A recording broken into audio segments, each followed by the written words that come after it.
Cameras, 3, 2, 1. CY, thank you so much for joining me today. I appreciate it. Thanks for having me. Thanks for being here. No, absolutely. I couldn't say this is my last day here, and I couldn't have said that I've had a better trip doing this. So thank you and DT for having me. And I just wanted to interview you because you have a very unique story. You're director of the program. You're director of and coach of women's tennis. So how did you end up here? I think that's where we have to start with this baseline question. You know, for me as a young person growing up in the state of Oklahoma, I have a lot of pride for being from around here, I think, which is unique as well. But my career kind of bounced around, played at Lipscomb University in Nashville, and then finished up at Oklahoma Christian NAIA school in the late 90s, and right away started coaching there. Really? After I finished up, they asked me to stick around and be a GA, and in the second year, our head coach got colon cancer, and so over the Christmas break, so it was like, look, you're coaching both teams by yourself. So I went from being just a GA to coaching both teams and coaching some players that I had been a teammate of just 2 years earlier. So everything for me, I think, in my journey kind of happened fast up to that point. Then, he came back, and the next year we won the national championship on the men's side. And really from there, just kind of the ball got rolling for my passion for coaching and doing that and coaching both sides. And then I went to Wichita State in 2004. As the women's coach, and was there about 3 months, and the men's coach left to go to the University of Oregon. And so they came to me and said, look, it's November. We interviewed some coaches, but we're not really sure that we're going to find someone that's a good fit. There's certain things that they wanted to see happen in the men's program. And so they said, how would you feel about coaching both teams? And the salary wasn't great at the time. And so not great at all. That's a better way of putting it. Anything that I could get, in addition was going to help me with a young family. So I said I would do it. And we kind of took it from there. And so for 5 years, I was the director of tennis and coached the men's and women's teams at Wichita State, and then came here in 2009. And since then, when did you become the director of tennis here? So when I first got here, James Wadley was the men's coach, and we coached together 3 years, and he finished 40 years here. So he was a legendary coach, did a lot of amazing things.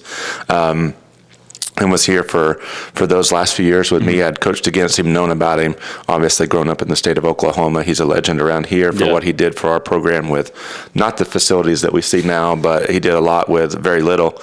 But when I came, the emphasis was on, can we build a tennis facility? We had nothing. We played on the rec courts. We didn't have our own dedicated indoor. We would drive to Oklahoma City or Tulsa. And so part of me coming here was to improve tennis in the state of Oklahoma and the reputation, and can we just do something for the state, and then also building a facility. I had some fundraising experience at Wichita State and some other places, and so that was all kind of part of it. So as Wadley was transitioning out, I was very deep in the fundraising for the facility, and so basically the AD said, we want to make you director of tennis or give you a little bit more control over things because you have fundraised for this facility. You kind of see the vision for where the program's going to go.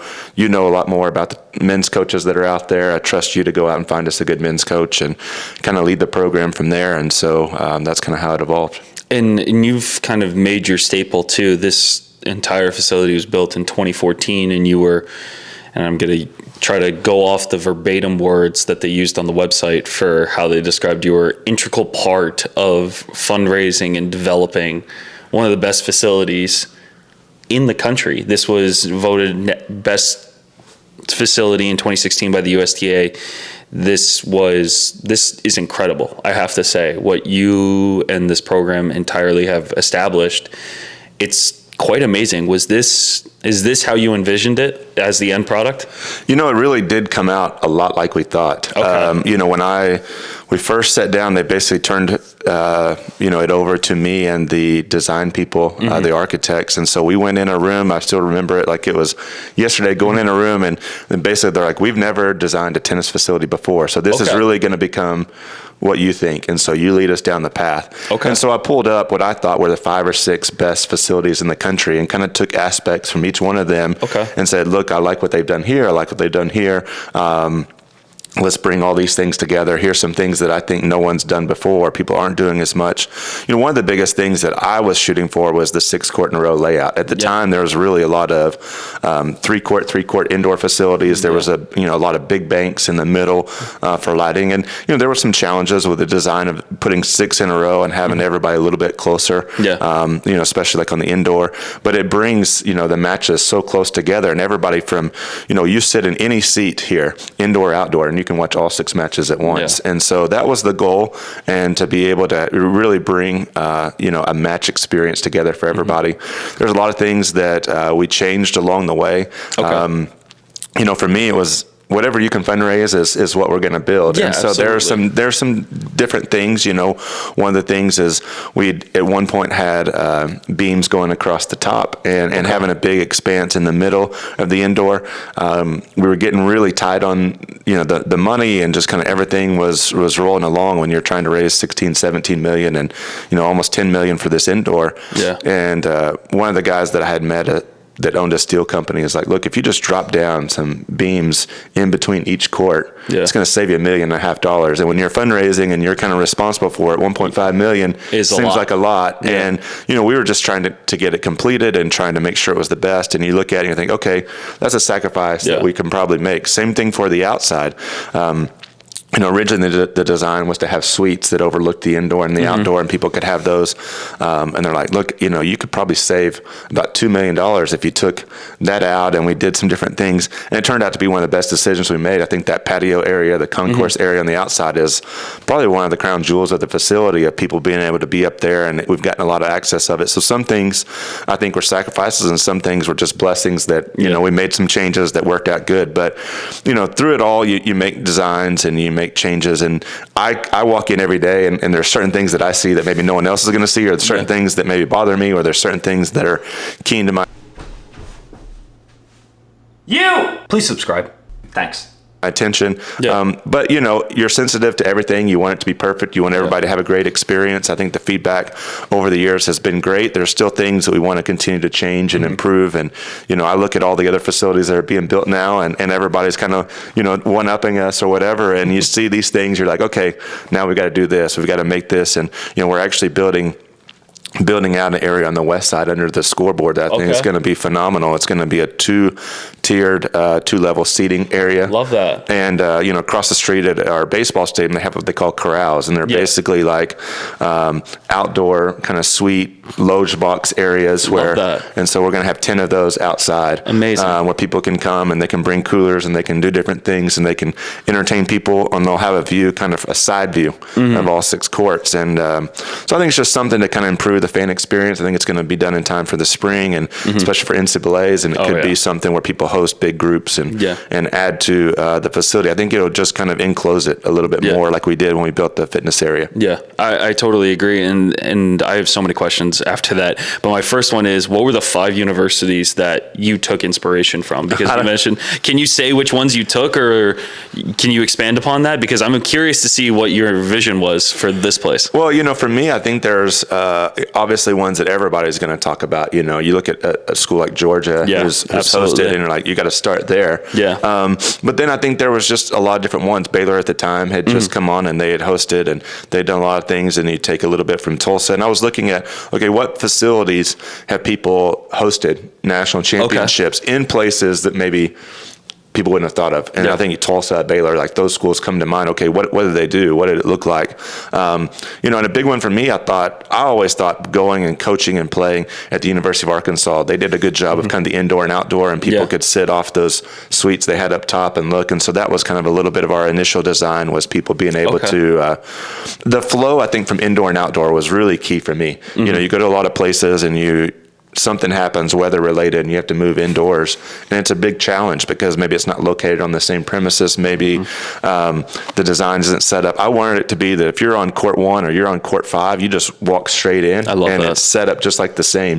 And we want it to play the same. We wanted to always keep the court speed as close as possible, and just have as little interruption as possible for players and fans. And so, I think some of those schools were really, I think, highlighted by us. And, I think you look at Stanford, you look at all the places. I really just went through and looked at every place that had hosted an NCAA championship. And that was really our goal, was to host an NCAA championship. Yeah. That's what we talked about when we went to our donors and people. And so it was like, how do I cast a vision for people that they want to support, not just for the players and the fan experience, which is so important, but what we could bring to Stillwater, what we could bring to Oklahoma, how we could improve the culture of tennis in this area. Yeah, and I think from that perspective too, you have to look at the impact that you're leaving, not just on your program, but you constantly have been using the word like community, Oklahoma, like the everlasting impact that you're going to have, not just with here, but on the tennis community as well. And I think you've really encapsulated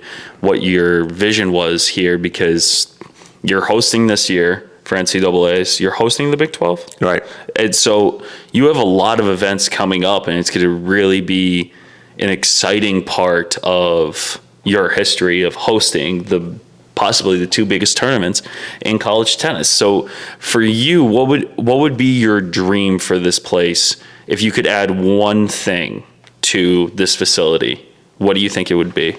If you could have anything, unlimited funds, what do you think you would add?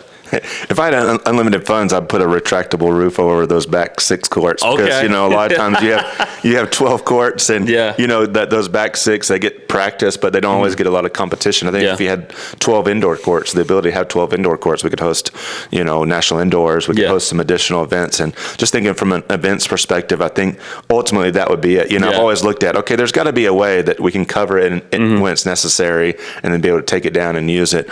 So if I had unlimited resources, I think that would be it. We've always kind of looked at, is there a way to add 6 more indoor? Would that be productive? But I think really what we have now is a great setup. For a while it was, okay, we need our own fitness area, and we did that, and I mean that was just such a blessing at the time, because then COVID happened, and so we were encapsulated here. We were just like, this was your bubble. We could be our own bubble. We could do fitness. We could do everything, all that we wanted to do here. We didn't miss a beat, because we could stay here and the kids could be in this area. Big thing for me has always been with the design of the player amenities, the locker rooms, the training room, all that, to have everything that they need, with the hydrotherapy pools, with just the locker rooms. I love people's reaction when they walk in and they're like, okay, I didn't expect a tennis locker room to look like this. Yeah. And so I think there's always things that you can do to improve it. We're always looking at how do we improve kind of the kitchen area, or how do we improve certain areas for the players. I think there's always ways that you can do some things for the players. I think, recovery area is really big. So I think that's kind of our next phase, is maybe adding some turf and some different things around the fitness area, and then also some recovery spaces. I think that's really important for the players, just, whether it's sleep pods or recovery spaces. I think that's kind of our next step. I love that. And going on to your coaching and directing career, I have to ask, how do you balance it? How do you manage being the director of tennis and being a coach for one of the top women's programs in the country? I think one is just your passion about doing the job that you do. But second is, I've always surrounded myself with really good people. I've had great assistant coaches. I've had great people on both sides, the men's and women's coaches. I think it starts there first, is surrounding yourself with good people. It's not really about me. It's about the people that come in and invest in our players. And so I think anytime you want to be a great leader, you got to surround yourself with the right kind of people, because sometimes I probably get way too much credit for the things that happen around here, but I know that it revolves around the staff and the support system that we've had. So I think that definitely starts with those people.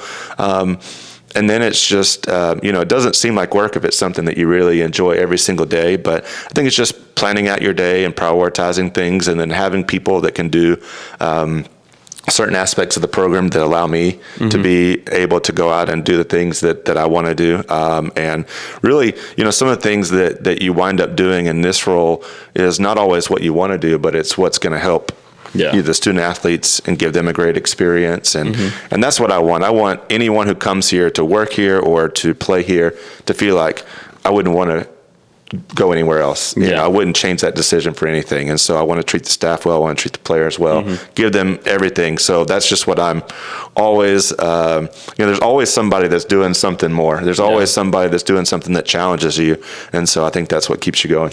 And for you too, from a coaching perspective, what was finding your coaching style like? Because you've basically have been the coach of 2 different programs with both the men's and women's teams. What was your coaching style at the beginning and what is it now? Because I feel like you have to either develop it over time or it's something that you have. Yeah, it's definitely something that has adapted. I go back to the early days of my coaching. I'm like, I wish that I could do it over for those kids, because you just grow, you learn a lot, you learn, how to help them.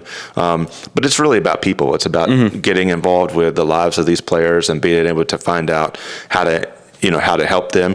I think that I've always been a real detailed person as far as like development plans and what we want to do for the players and having specific goals. I think we've always look to try to be, right on the cutting edge of what the trends are, whether it was, we were early adopters with like Playside and video and that type of thing, or, just anything that we can do to give our players an edge. That's what I want to do and challenge the players. But, for me, I really enjoy just the one-on-one aspect with the players and being able to do that. Over time, I found that sometimes you have different coaches that have different skill sets and maybe they enjoy being on the court. So, there's just different stages of my career. I felt like I've changed and become whatever I needed to do for the program. But I still love just being on court with the players, being able to adapt with them. I think my coaching style, I don't really know. I would kind of leave that more to the people around me and everything to describe everything, but it's more just, player focused, just trying to be, what the players need. I think that I've grown as far as understanding the players more and what they need. And I think as you kind of progress, I've been doing it now 4 plus years. So the players are different now and you can't coach the same way. I think your relationships with them are a little bit different. And, now they want to know the reason why a lot more than, before. Exactly. And so as you do that, you have to really be able to communicate well what you're expecting and what you are trying to get out of certain things, even just communicating at the beginning of a practice. Like, okay, this is what the drills are. This is what our goals are for the day, an individual session. Okay, this is what your areas of focus are. Here's how we're going to do it. Here's how we're going to communicate. And so I think that's grown. I think that's always been a skill set of mine, but I think it's something that I've grown throughout time, is being able to effectively communicate what the goals and areas that we want to focus on in the program. And for you too, it's a lot about taking away what you put out in the world. And for you as a coach too, I've talked to DT a lot this weekend. We haven't had him on yet, but we're going to have him on after you, with all these quotes and with all these themes that you constantly are thinking about. What's the biggest takeaway that kids should have after you coach them, whether or not they stay for a year or whether or not they graduate from Oklahoma State? What do you want your biggest takeaway to be from you? The biggest thing I want is to give players confidence that anything is possible. I want players to leave here believing in themselves on a whole level more than they did when they came in. I think a lot of times players come in with a limited mindset. People have told them, this is who you are, this is what you're capable of doing. I don't want them to say like anything's possible. And then just, understanding that to achieve that, you got to have goals. You got to really be like set up for that and to really have a plan, have a plan for where I want to go. I just don't want to hope or wish that I'm going to do this, but I'm going to expect that I can do this based on the plan and the hard work that I've done. And I think that for us, nothing is a substitute for hard work. And I think that's been a big thing for the programs here from day one, is we're going to feel like we can outwork anybody and we're going to put in the time and the energy and the focus and just the dedication, the mental toughness, and everything comes from hard work. So for you, when you deal with different personalities and you deal with people from different countries and different places, I would say, how do you center them into, or developing into your program? How do you make them mold into your philosophy? Because I think that's the hardest part of being a coach. No question. I think first you got to get to know them as people first. I think a lot of times people expect that everyone's just going to adapt into what we do. But I think that's part of getting to know them and understanding them as people first, and then be able to take who they are and be able to show them, okay, here's how our program is going to help you. Here's how our program is going to help you as a person based on who you are, become a better version of yourself. Exactly. Instead of like, okay, I'm not really asking questions about you. I'm just telling you this is what you got to do to be a part of us. And then I think it's like, okay, well, how do I do that? It's like, I think it's a better fit when you try to get to know the person first, understand what makes them tick, and say, okay, here's the attributes of our program that are going to help you, and here's some ways that I know you're going to be challenged, but here's how that's all going to come together. And do you think did that take a while for you to develop that, or was it? For sure. Yeah. For sure. I think, as a young coach, I think you just kind of want to force those things, onto people. Is like, look, I know I'm the coach. I know, how this is going to work. Yeah. And if you just trust me, it's going to do that. But part of developing trust is getting to know the person on the other side. Yeah. And I think just that investment, I think you see, more dividends when you do it that way. And so that's, I would say, a big area where I've grown as a coach. Yeah, I definitely agree. And dealing with players that are coming in with potential that already have had success on the junior tour. I believe last year or the year before, you had the number 3 ITA newcomer of the year. How do you take someone that has already had success and help them see that there's more to accomplish? Yeah, and that's a challenge. Some people feel like, what I've been doing is working, so why do I change it? Exactly. But a lot of times people come into this environment in the college aspect, and they know that, okay, I'm close, maybe, in certain situations, but there's still a few things that I have to develop. And so I think it's just kind of goes back to what we talked about earlier. It's about developing that relationship, walking them through each day, talking about the areas that we're going to focus on, how we're going to improve their game. The top players, they always want to be coached. They want to grow. They want to know more. They can understand, after certain matches and certain results, okay, this is what I've got to do to improve. Yeah. And if you can come at them with a plan and be able to execute that, and for them to see the growth, one of the things that I feel like we've done really well here is development of players. If you look at up until last year, we'd had an All-American for 9 straight years, and there's not many programs that have had that consistency of having at least one player be an All-American. I think being an All-American in college tennis is one of the hardest sports to be an All-American. We have very few that are recognized as All-Americans. Yeah. The percentage of players that play versus become All-American is so small compared to all other sports, which is amazing to me. But we've done that with a lot of growth. A lot of the players that come in, they play 4, 5, 6, and then they wind up their junior, senior years playing 1 and become an All-American. If you look at the history of our All-Americans, I would say there was only 1, maybe 2 players that came in more kind of already made players. Yeah. There was the development was needed for most of them, and that's what I've prided myself on. If people really study our program and look at development of the players over time, that's why we've had consistent success. And for you too, you've seen that success in 2016. You were the runners-up, correct? Yep. And taking a season like that, how do you build upon that when a recipe is already working? How do you, I think, because it's always adapt, or it's a little extreme, but adapt or drown, right? Yeah. And when you find that success, how hard is it to either maintain that success or change what works? I think maintaining is hard. Building is the easier part. I think staying there, especially, in college tennis, where there's certain things, there's certain programs that are just, they're established. Yeah. So you're trying to break through and you're trying to get into that mold. I think that's a challenge. We built this facility, finished it in 2014 and 2016. We played for the national championship. Yep. So then how do you keep that going? I thought the next year in 2017 we had a more talented team. We brought in Aliana Bolsova, who was number 3, 4 junior in the world at the time. Was made 4th round of a French Open just a few years later. She came in and played number 3 on a team that had made the finals the year before, and we lost in the quarterfinals to Florida, who won it all. I think that was one of the only teams that really could have gotten us that year. So I thought that team was more talented, but maybe there was some things that the 2016 team had that worked for them. But sometimes you just the luck of the draw. There's some different things going through it that you find out. I thought 2018 was probably my favorite team as far as like just the coaching job. We had a lot of injuries. We had Marie Buskova was supposed to come in and play for us. Bolsova was going to be back. We would have had a really good squad, and those girls decided to go pro or not come here. And so due to injuries, we played the majority of the season with 5 players, and we finished 8 in the country at the end of the regular season. So that team was a lot of fun. And so I think we'd really kind of established culturally the expectations. I think we had some challenges during the COVID years. Yeah, absolutely. But I think now we've gotten everything back to what the standards and expectations of the program are. And I think when players come in, they just see, okay, if I do these things, I can see where it's led to success for people that have come before me who have some of the same goals that I had.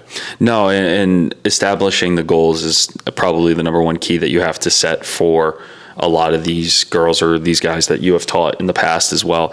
So for you, if you were to, and I hope this doesn't come off the wrong way, is how big of a difference is teaching a women's team versus a men's team? I don't think there's that much. I mean, people talk about it a lot. I think early on when I was coaching and I'd have the guys practice and the girls, whatever, I'd kind of go in my office and reset a little bit. But now I feel like it just all comes down to relationships. I think it all comes down to getting to know your players and what they need. And for me, I don't think of it as it's a guy or it's a girl. It's just like, this is a player that I'm coaching. This is who they are. This is what they need from me as a coach. This is what their goals are. This is how I can help them. And you just get to know each person on an individual level. And I think that's what people want. That's what players want. They want you to care about them. They want you to invest in them. They want you to know that you've got their back 100% no matter what, and you're going to do whatever it takes to help them achieve their goals, because it's about them. It's not about you as a coach. And I think that's when you kind of take yourself out of it and your ego out of it, and you're just here to serve these players and help them achieve their goals. I think that's the most important thing. Sure, maybe you communicate with them like in different ways and different styles. As a male, there are certain things that I still don't, understand completely about the females and things I'm coaching in. And I'm not, and they're going to come at it, and they're already going to know that I don't know, but they know that I'm going to invest in getting to know them the best that I can and getting the most out of them. And so that's the goal. And you've had a very successful fall already with making 15Ks, 25Ks, making finals of the ITAs.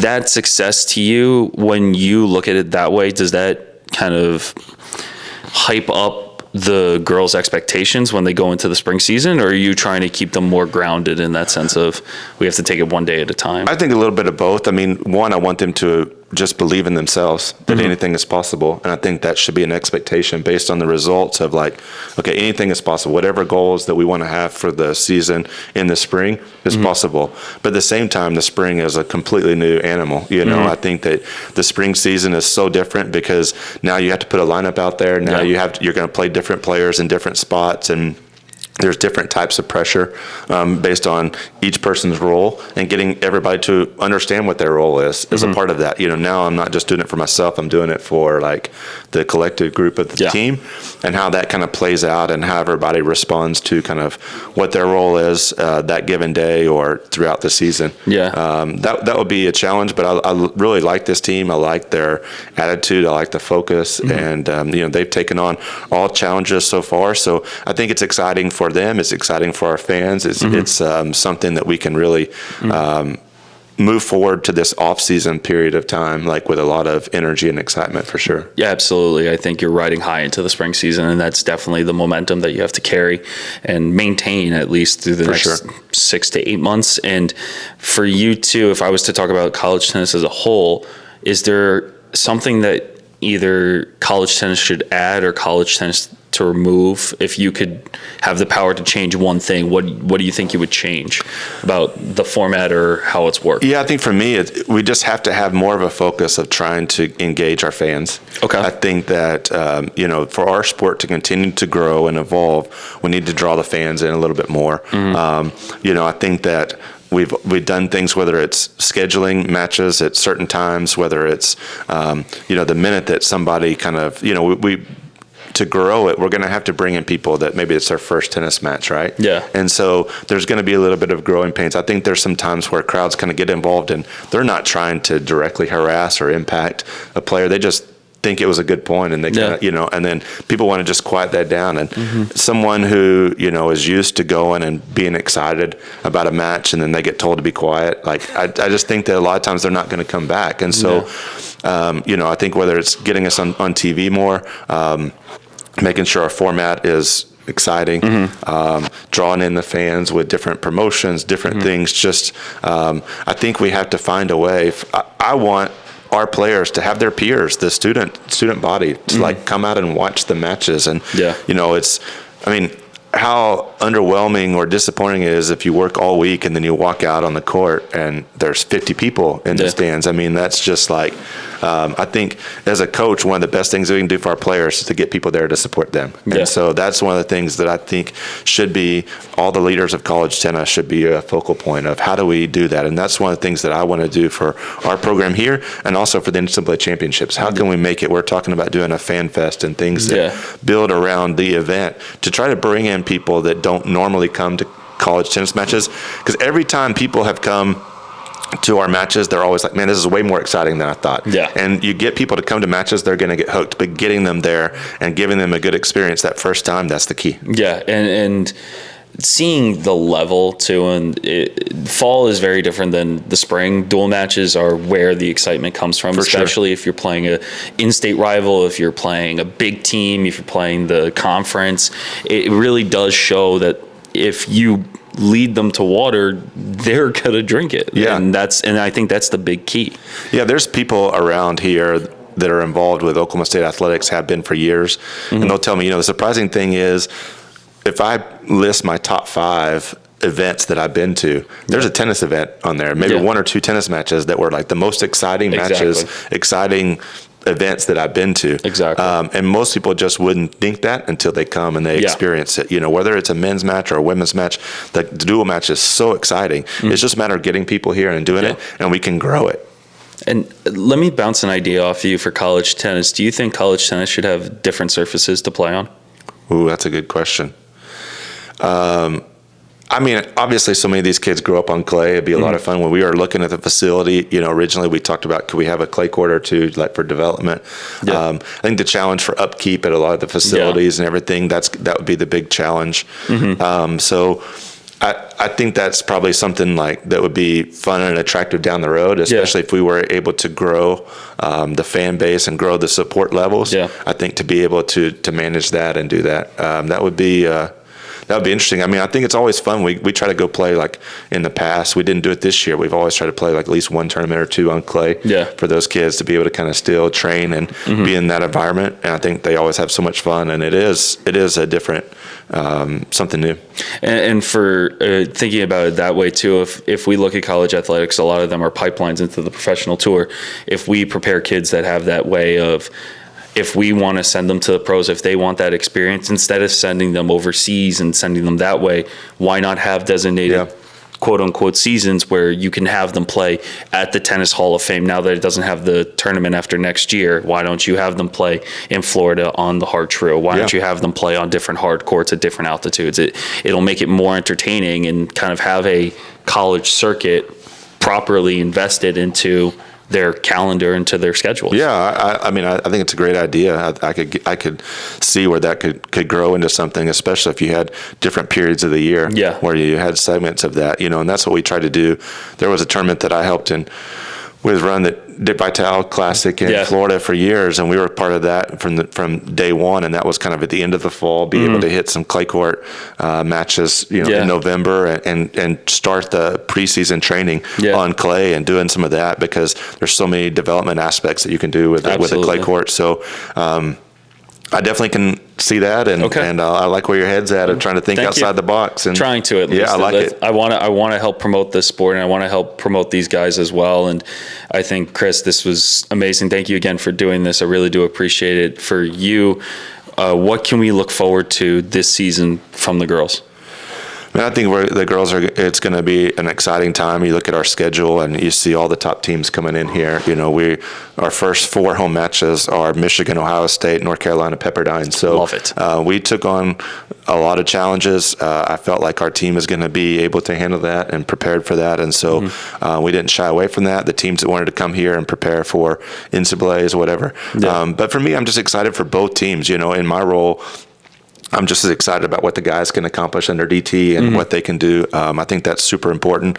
I want both programs being able to feel like they can compete for championships. I'm super grateful that he's here along with Marty and Max, and then myself with Jaime and Samantha. I think that the 6 of us have a great staff, and we want both programs to do well. And ultimately, I want both teams, playing in the quarterfinals when we're hosting here. And I guarantee it would be one of the most electric environments in college tennis. if we did that. I'd go back to what happened with us in 2016 playing the finals in Tulsa, and I would challenge anybody to say there was a better atmosphere for a college match than that. And so that's what we want to do, and I think we can grow the sport and help if both programs live up to that, and that's the goal going into the spring. I definitely agree, Chris. Thank you so much for joining us today. I really appreciate it, and hopefully we'll be back for the thanks for being here. NCAAs. All right. Thanks, Chris.